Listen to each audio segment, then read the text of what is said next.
Yes, people, what's happening? A nice one for coming back to the Fuse UK. It's much appreciated as always.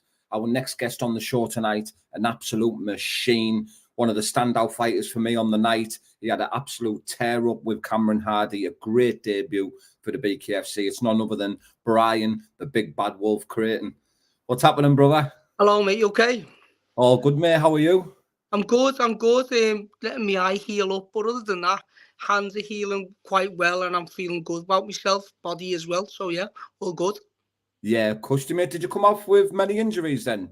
No, body. Physically, no. Mentally, no. Just my hands. I think I broke me wedding finger and I broke my thumb. But other than that, my eye, got about 4 stitches in my eye, so not much. Cushy, it just looks worse than what it is, doesn't it? Yeah, you don't look that bad, to be honest, mate. It just looks like you've got a black eye. Yeah, he capitalised on it and give him his due. He found a sweet spot and exploited it, and that was the name of the game. Yeah, we'll start the podcast, mate. We'll just go back to how you felt about the whole weekend, like the Friday before the weigh-ins, being in the hotel around all the other lads, the fighters. How did you find it?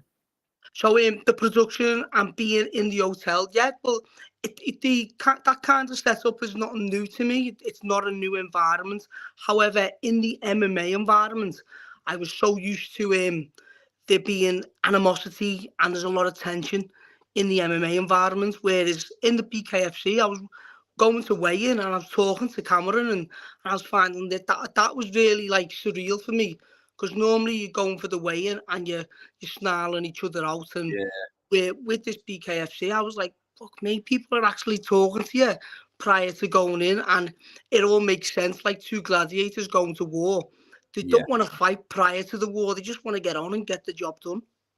Yeah, it's a total different sport, mate. And it's that brutal of a sport. Like, everyone seems to have respect, the highest respect for each other. Yeah, well, that's what I found. And ultimately, that's what it comes down to, is having so much respect for each other and admiration to say what you're going to go and you're going to go out there and put it all on the line. So, it was a brilliant opportunity, and I'm thankful for that. And how did you feel on the scales and that? Did you feel good at the weight? Well, I cut from 80 kilos. So back in, I think it was February when I got in touch with the coach. And I was saying, like, I wanted to get involved and I was looking to get myself back into fighting mode. And I was 84 kilos. And the only way for me to cut weight was to get myself into a fight camp. And the fitter I was getting, the more confident I was becoming. And then I went down and had the spar, and then I was happy. But that was 84 kilos. So I cut from 84, and then the week of the fight, I had about 5 kilos to cut. And being two years out, I then understood weight cutting's evolved massively from 2 years ago. There's none of this on the saunas or running on the treadmills or walking on the treadmills, which I was doing a lot of. But so I realised there's a lot more to science to weight cutting than there is from 2 years ago, and how time's evolved and it's got with the system now. So I think that's my only thing, is to get with the system now and see what may unfold. Yeah, 100%, mate. And I know everyone knows, mate, you're no stranger to fighting. You've had loads of fights and that, but with this bare knuckle, the BKFC, was the nerves or anything different? My nerves were gone the day. If you don't get nerves, mate, you're not normal, and that's come down to it. If you don't get nerves, every fight I've had nerves. No matter whether it's boxing. You need them, don't you? You need them nerves. They keep you sharp and they keep you on your toes, and they make you keep your wits about you and make you humble as well. As to say, anything can happen here, and being in this bare knuckle, it's a different sport altogether into what I've experienced. It went like going into the fight though. You seem like you were enjoying it in there, like you're enjoying having a tear up, like loving the actual bare knuckle sport. Yeah, well, so if you could compare it to my previous experience, was going only the previous 10 years was MMA, and I expect what I did. I thoroughly enjoyed bare knuckle as a first time in comparison to all my MMA. I would have 10 bare knuckles over 10 MMA any day of the week. The experience, the crowd, being there in the bull ring and knowing that them ropes, there's no give on them ropes, and you've got to stand there and take it to the man or give it to the man, and you've got to just go for it. Yeah, it's fucking cold, like, in it when you're walking out, and like, even just watching, like, fucking from the sidelines, mate, it's fucking cold, like, because you know you're going to war and there's no gloves on, like, you basically know you're going to get cut to pieces. It's like it's a big fucking thing, isn't it? Yeah, well, me teammate Luke Beamish, he had a tear up as well. So Yeah. he come up to the changing rooms, and I was warming up, ready to go out, and his face was out here, and he's like, and his eye was out there, and he was, I hope you're ready for this. And I was like, fuck me, what's going on here? And then when it come down, I was like, right, you're like a matador, literally in a bull ring, and it's waiting for that red flag, and off you go. And I was like, that makes sense now, I understand. What were your thoughts on your opponent, Cameron Hardy? So going out there, I knew he was tough, and I knew he could box. And then when going into the first round of the fight, he caught me with a lovely shot, and I thought, fucking fair. I couldn't see it. The first shot he threw, he closed my eye over and split my eye. So automatically I was thinking, and then your brain goes into pilot mode, and you're thinking, right, keep flinching, keep moving your about. And then he caught me again. I was on the floor, and I got back up and thought, where did that come from? And then the second round, again in the first round, he caught me again. Where did that come from? So unbeknown to me, I didn't know that my eye was cut, split open, hanging off my head. And I was thinking, mate, you're not getting stopped, mate. I've gone through some adversity in this camp. And I thought, I've never had like adversity leading up to it, and with family members and everything going into this camp. I thought, right, nothing's beating me. I am not stopping for no one. You'd have to hit me with a truck in order to get me out this ring. And then going into the second round, I went to the corner, said, what's happened there? And she said, right. She said, you lost that round. I said, yeah, I know shit. I said, I know I lost it. However, what's wrong with me eye? And think they were thinking, don't worry about your eye. And then the cut man was on it. The cut man, absolutely gleaming job of me eye. He made me stay in that fight, and which I'm forever thankful for. And then then I was thinking, so what is actually wrong with me eye? And she's like, don't worry about it. So, and then Cameron come out, switched attack. Every time I threw a jab, it was just that one shot. But you can probably see on my face, there's no marks other than where he aimed for, and he had some lovely precise punching, and good work to him, fair dues. Yeah, because like I said the same to Cameron as well. Like, for both of your debuts, you've never had an easy fight. He never had an easy fight going in there with you, and same for you going in there with him. So no matter who was the winner or loser in this, we're both going to be in a good fight. You know what I mean? Yeah. I think that's what I loved about the show. There's so many 50-50 fights, and they could have went either way. And when you come out of an MMA fight, or you lose a boxing or a Thai boxing fight, I was disheartened. And on Monday, I had to sit with the coach, and I had to go over my performance. And she said, I want you to open your eyes and look at. She said, although you got dropped, she said, you never got dropped and stepped back. She said, you got dropped and analysed it, went straight in again. Yeah. She said, and I was just looking at the stats, funny enough, just before, and it was like a 50-50 fight all the way through, other than them knockdowns, which I was quite pleased about. So, and you coming out there, I was come out like the people's champion. I thought, showing people like going through adversity, get back on your feet and just keep working again and don't give up. I think that's what I showed there, that true grit and true style. That like, no matter what's going on in life in the background, focus on now, and if the times are tough, just get back on your horse and carry on going. Yeah, fucking right, mate. That's the one. And a lot of people have seen that as well. Even I had your opponent Cameron on the other day. He was saying, what a fucking guy, what a machine. Even though he was getting dropped, he was still fucking coming forward at me.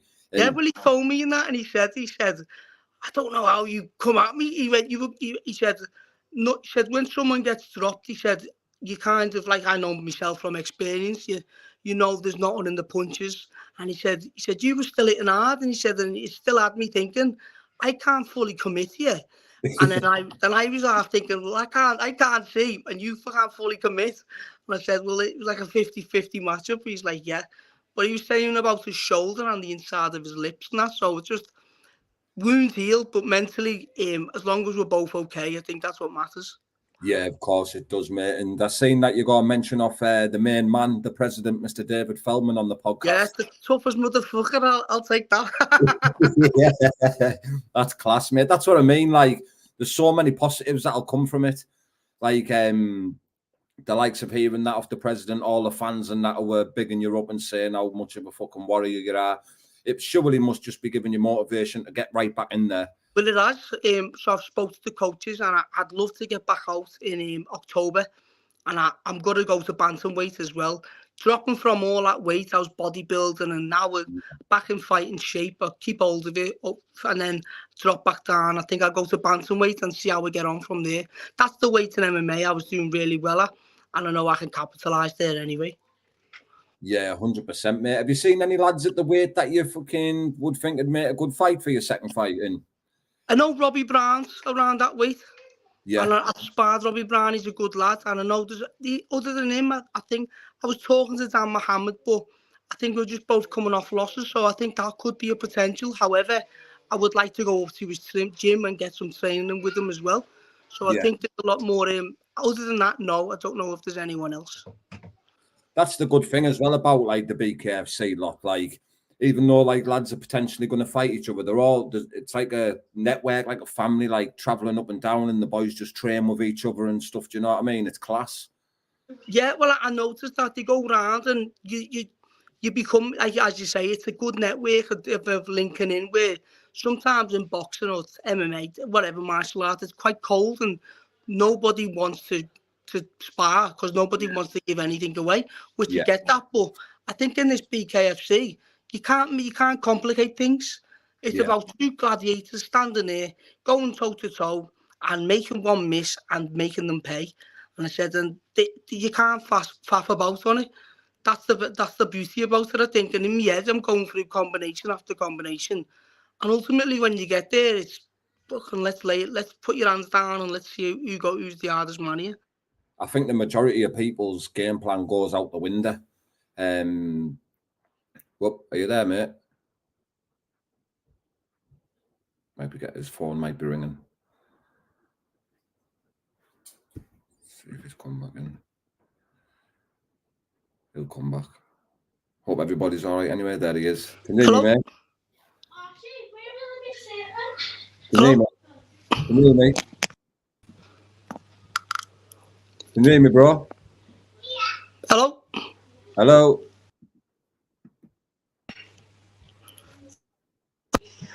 Can you hear me, bro? Yeah, I come back, yeah.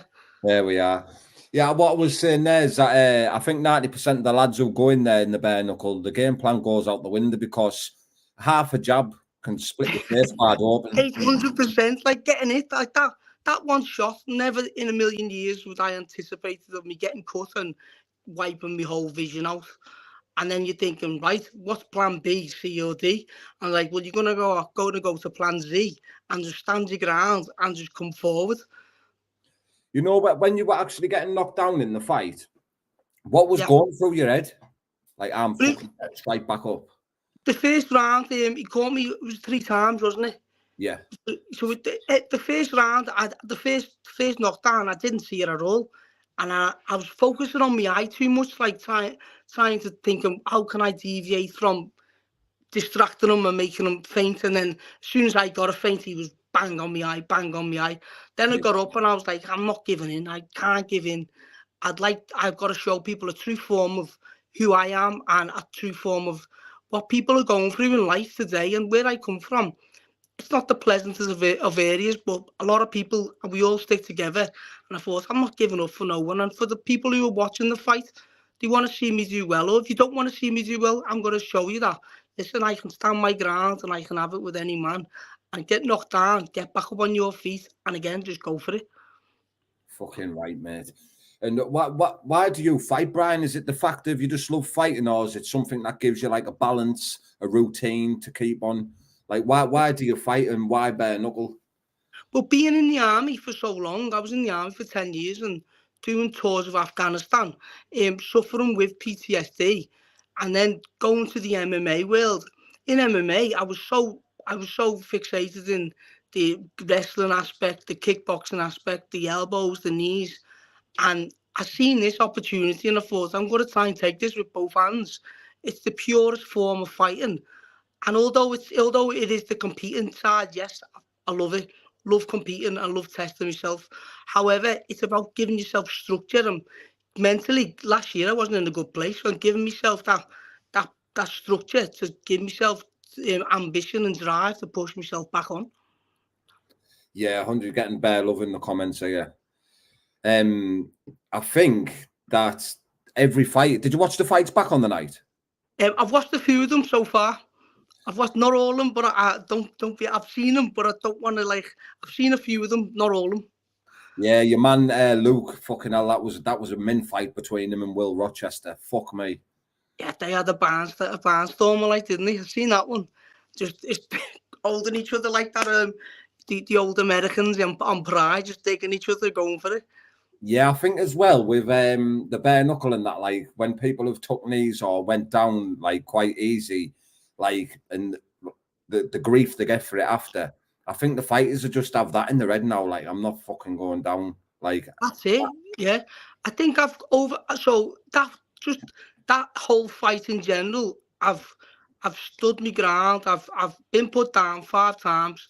However, I've got back up and I've battled. And normally in a fight, like, always been put down, but getting back up on your feet and standing there and giving it again and just having it, I think this is what shows you what this bare knuckle's about, and just grit your teeth and get through it. Mad as it sounds, it's like a new drug. Yeah. Is it obviously you've done it all now, haven't you? Like in your first fight, you've come through adversity, like getting back up and that. So you're ready to fucking rock and roll now, mate. It's who's next. That's it. I've put the fireworks are going next. Yeah, and your corner man as well, Luke Nevin and Danny. That's a name, isn't it, Danny? Yeah, Danielle, yeah. Yeah, great people, by the way. They love the lads who they've got fighting for him and that.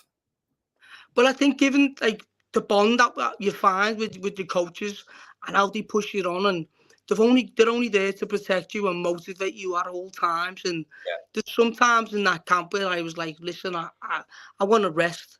And they're like, oh, no, you're not getting a rest today. You're getting up and you're training. You're going back in the night, sitting. It's a lonely sport being a fighter.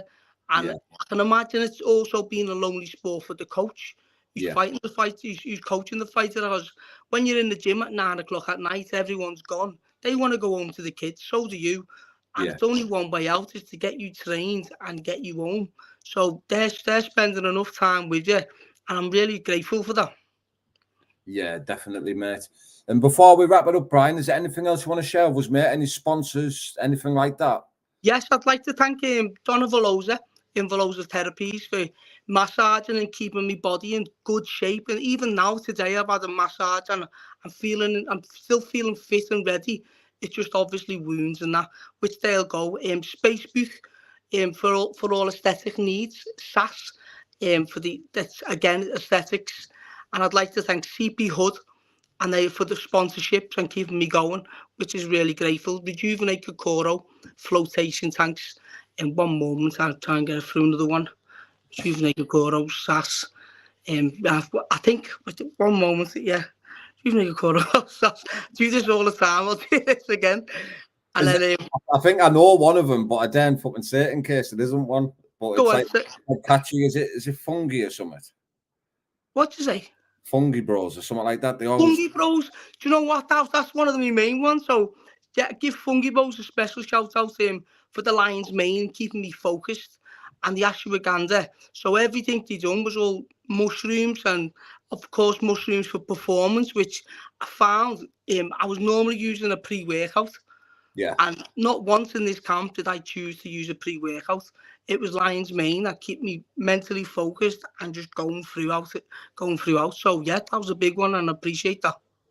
Yeah, wicked, mate. And I think I'm coming down to do some filming with Luke in the next few weeks. So it'd be good to catch up with you, Bryan. Maybe get a little mini documentary done or something.